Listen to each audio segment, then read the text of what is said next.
Logic को हम कैसे सेट्स के साथ कनेक्ट कर सकते हैं। मतलब लॉजिक में आपको पता है क्या होता है, या तो स्टेटमेंट ट्रू होगी या तो स्टेटमेंट फॉल्स होगी। इसी तरह कोई एलिमेंट किसी सेट को बिलोंग करेगा या नहीं करेगा। तो इसी तरह जैसे हम लॉजिक के अंदर अगर एक स्टेटमेंट हो, स्टेटमेंट ए को, इसको हम पी से रिप्रेजेंट करते हैं, ठीक है। और इसी तरह एक और स्टेटमेंट आ जाए तो इसको हम क्यू से रिप्रेजेंट करते हैं। अब इसी लॉजिकल एक्सप्रेशंस को हम सेट्स में कैसे लिखेंगे। तो जो पहली स्टेटमेंट है इसको हम सेट ए का नाम दे देंगे। तो पी स्टेटमेंट को सेट थ्योरी में कैसे लिखेंगे, हमारा सेट ए होगा। और क्यू जो है ये स्टेटमेंट दूसरी होगी, इसको हम कैसे लिखेंगे, इसको सेट बी की शक्ल में लिखेंगे। अच्छा, उसके बाद आ जाएंगे जी ऑपरेशन। ऑपरेशन में आती है निगेशन। निगेशन को सेट थ्योरी में कैसे लिखेंगे, निगेशन सेट थ्योरी में होगा कॉम्प्लीमेंट। निगेशन का मतलब होगा हमने कुछ सेट का कॉम्प्लीमेंट निकालना है। तो ये निगेशन वाला सिंबल क्या मतलब होगा, इसका कॉम्प्लीमेंट होगा।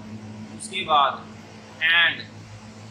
एंड आपको पता है इंटरसेक्शन में यूज करते हैं। एंड होगा ए इंटरसेक्शन बी, मतलब ये जो सिंबल है इंटरसेक्शन का, अगर हमारा लॉजिकल ऑपरेटर एंड है तो इसके लिए मतलब हमने क्या फाइंड करना है, इंटरसेक्शन फाइंड करना है। और आपको पता है यूनियन में सारे एलिमेंट्स लेते हैं। तो ये जो सिंबल और है ये किसके लिए यूज होगा, ये यूनियन के लिए यूज होगा, ठीक है। तो ये हमारे बेसिक ऑपरेशन हैं जो आपने इस एक्सरसाइज में, आपको इस चैप्टर में हमने यूज करते हैं, ठीक है। अब हमारे पास जो क्वेश्चन होंगे उसको हमने लॉजिकल फॉर्म में पहले कन्वर्ट करना है, सेट की शक्ल को लॉजिकल फॉर्म में कन्वर्ट करना होगा। जैसे मैं अगर ए इंटरसेक्शन बी है, इसकी लॉजिकल फॉर्म क्या होगी, ए पी स्टेटमेंट इंटरसेक्शन के लिए एंड और सेट बी के लिए क्यू। तो ये आपकी सेट की रिप्रेजेंटेशन हो जाएगी इसमें लॉजिक के अंदर, ठीक है। तो ए इंटरसेक्शन बी का लॉजिकल एक्सप्रेशन क्या बनेगा, पी एंड क्यू। अगर कॉम्प्लीमेंट लेना है, ए का कॉम्प्लीमेंट है, ये हमारी लॉजिकल स्टेटमेंट होगी नॉट पी, ठीक है। समझ आ गया। तो इस तरह हमने सेट थ्योरी और लॉजिक को आपस में लिंक करना है। अब आप क्या करोगे जी, इसका पहले लॉजिकल फॉर्मूला बनाओगे। लॉजिकल फॉर्मूला या फॉर्म इज, अच्छा जी, ए के लिए स्मॉल पी आ जाएगा, यूनियन के लिए और आ जाएगा ये क्यू, और कॉम्प्लीमेंटल निगेशन। ए की निगेशन आ जाएगी नॉट पी इंटरसेक्शन एंड और नॉट क्यू। स्टेटमेंट पी आ गई, दूसरी स्टेटमेंट क्यू आ गई, तीसरी निगेशन। उसके बाद अगले कॉलम हमेशा निगेशन के होते हैं, इससे अगला कॉलम नॉट क्यू का। अब ब्रैकेट आ जाएगी पी और क्यू, अब निगेशन आ जाएगी नॉट पी और क्यू, और अब आपका right hand side not P and not Q. ये हमारा इसका ट्विस्ट, ठीक है। अब आपको पता है जी पहले कॉलम में 4 आउटकम्स होंगे, कैसे, 2 ट्रू 2 फॉल्स, एक ट्रू एक फॉल्स, एक ट्रू एक फॉल्स। पी की निगेशन, ट्रू का फॉल्स, ट्रू का फॉल्स, फॉल्स का ट्रू, फॉल्स का ट्रू। क्यू की ट्रू का फॉल्स, फॉल्स का ट्रू, ट्रू का फॉल्स, फॉल्स का ट्रू। चलो अब बताओ जरा मुझे।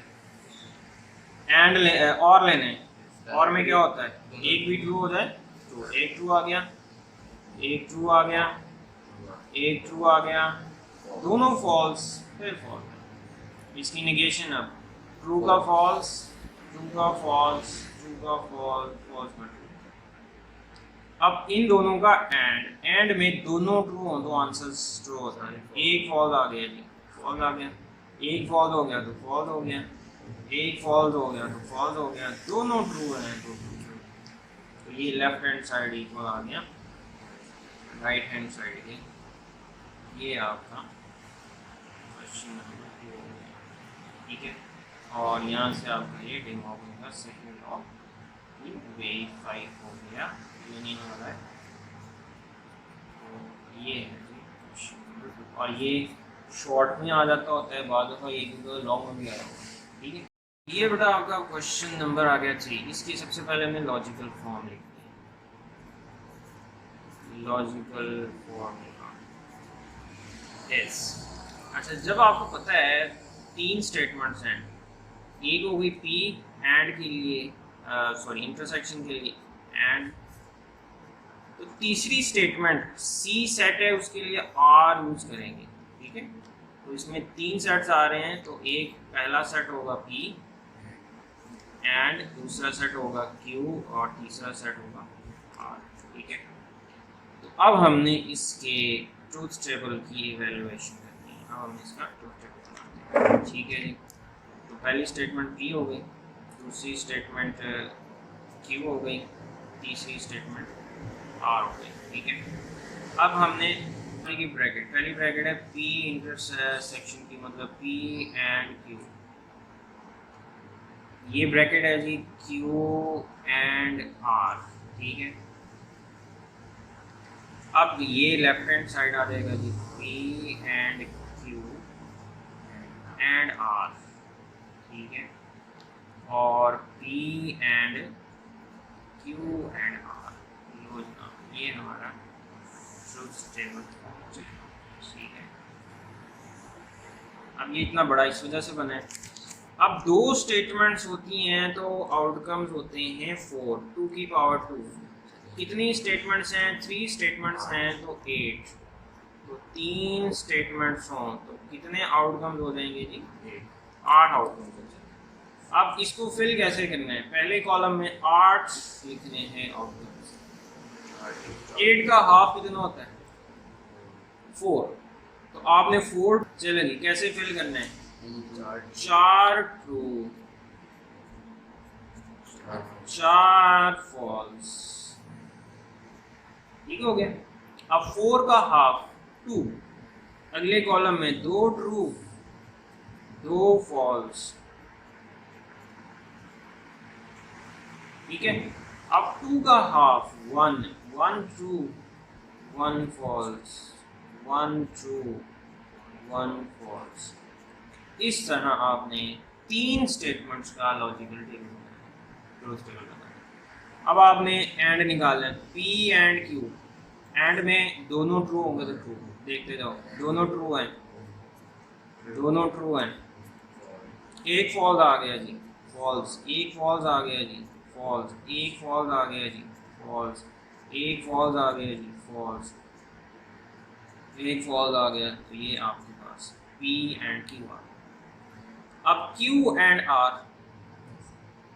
दोनों ट्रू हैं तो ट्रू आ गया, एक फॉल्स आ गया, फॉल्स, एक फॉल्स आ गया, फॉल्स, एक फॉल्स आ गया, फॉल्स, दोनों ट्रू हैं, ट्रू, एक फॉल्स आ गया तो फॉल्स, एक फॉल्स आ गया तो फॉल्स।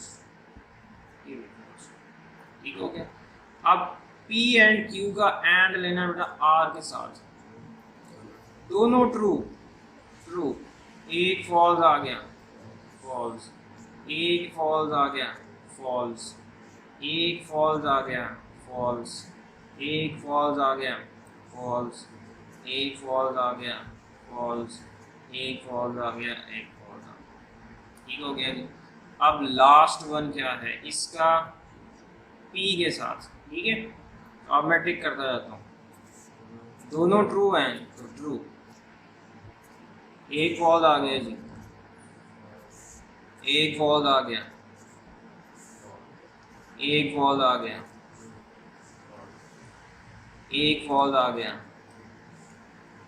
एक फॉल्स आ गया, एक फॉल्स आ गया, एक फॉल्स आ गया, एक फॉल्स आ गया। अब देखो जी, ये आंसर तो ये आंसर इक्वल आ रहे हैं, तो यहाँ से हमारे ये ठीक है, समझ आ गया। फिर ये जी क्वेश्चन नंबर 3, नंबर 4 पे आ जाओ। क्या है जी? Logical formula.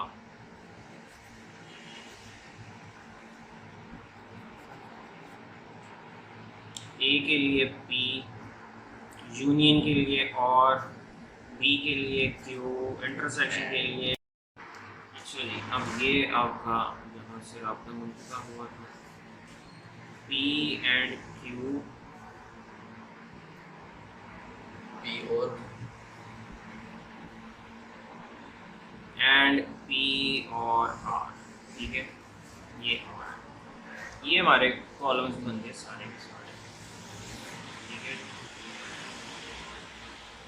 अब आपने 4 आउटकम्स, 3 स्टेटमेंट्स हैं, 8 आउटकम्स होंगे, 8 का हाफ 4, 4 ट्रू 4 फॉल्स, 4 का हाफ 2, 2 ट्रू 2 फॉल्स, 2 का half 2, 1 true 1 false, 1 true 1 false, 1 true 1 false, 1 true 1 false. Q and R दोनों ट्रू ट्रू, एक फॉल्स आ गया फॉल्स, एक फॉल्स आ गया फॉल्स, एक फॉल्स आ गया फॉल्स, दोनों ट्रू आ गए तो ट्रू, एक फॉल्स आ गया फॉल्स, एक फॉल्स आ गया फॉल्स, एक फॉल्स आ गया फॉल्स। P और Q, और में एक ट्रू आ गया ट्रू, एक ट्रू आ गया ट्रू, एक ट्रू आ गया ट्रू, एक ट्रू आ गया ट्रू, एक ट्रू आ गया ट्रू, एक ट्रू आ गया ट्रू, दोनों फॉल्स आने तक और में तब फॉल्स होता है। P और R, एक ट्रू आ गया ट्रू, एक ट्रू आ गया ट्रू, एक ट्रू आ गया ट्रू, एक ट्रू आ गया ट्रू, एक ट्रू आ गया ट्रू, दोनों फॉल्स आ गए, एक ट्रू आ गया ट्रू, दोनों फॉल्स आ गए, ठीक हो गया जी। ये P और R आ गए। अब Q एंड R का P के साथ और लेने हैं, क्या लेने हैं और में जी एक ट्रू दो ट्रू, एक ट्रू दो ट्रू, एक ट्रू दो ट्रू, एक ट्रू दो ट्रू, एक ट्रू दो ट्रू, दोनों फॉल्स, दोनों फॉल्स, दोनों फॉल्स। अब इन दोनों का एंड, दोनों ट्रू तो ट्रू, दोनों ट्रू ट्रू, दोनों ट्रू ट्रू, दोनों ट्रू ट्रू, दोनों ट्रू ट्रू, एक फॉल्स आ गया फॉल्स, एक फॉल्स आ गया फॉल्स, एक फॉल्स आ गया तो फॉल्स हो गया, ठीक है। अब देखो लेफ्ट साइड के आंसर्स और राइट साइड के आंसर्स सेम है, इसका मतलब ये लेफ्ट हैंड साइड इक्वल आ गया, राइट हैंड साइड पे तो ये है, और ये लॉन्ग में 2 दफ़ा आया हुआ है, ठीक है, ये लॉन्ग क्वेश्चन।